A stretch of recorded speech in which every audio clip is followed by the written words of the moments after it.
Hello all, kulfi ఇలా వస్తుందని నేను అసలు అనుకోలేదు. చాలా బాగా కుదిరింది. డైలీ ఇంటి ముందుకి సైకిల్ బండి మీద అమ్ముతా వస్తారు కదండి, సేమ్ వాళ్ళ దగ్గర తిన్న టేస్టే వస్తుంది. ఇంకా స్కూల్స్ కూడా స్టార్ట్ అయిపోయాయి కదా, ఈవినింగ్ పిల్లలు రాగానే అమ్మ స్నాక్స్ అంటారు. ఇలా ముందర నైట్ చేసి పెట్టుకోండి, మీకు పని ఈజీ అయిపోతుంది, ఇంకా టేస్టీగా కూడా ఉంటుంది. చేసుకోవడం కూడా చాలా సింపులే. మనం చేసుకునే పావుగంట ముందు జీడిపప్పు బాదం పప్పు నానబెట్టుకొని పేస్ట్ చేసి పక్కన పెట్టుకోవాలి. తర్వాత ఇంకో బౌల్లో కార్న్ఫ్లోర్ వేసి కొంచెం వాటర్ వేసి అది కూడా కలిపి పక్కన పెట్టుకోవాలి. తర్వాత ఒక ప్యాన్లో పాలు పోసుకొని అది ఒక పొంగు రాగానే చక్కెర అలాగే జీడిపప్పు పేస్ట్ కార్న్ఫ్లోర్ వాటర్ కూడా వేసుకొని తిక్కుగా అయ్యేంతవరకు ఉడికించుకోవాలి.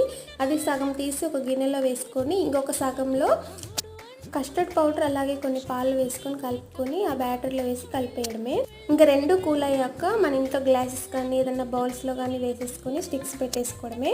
8 hours ఫ్రిడ్జ్లో పెట్టుకొని ఇంకా డీమాల్ట్ చేసుకోవడమే. ఎంతో టేస్టీ కుల్ఫీ రెడీ. వీడియో నచ్చిందా? అయితే సబ్స్క్రైబ్. బాయ్.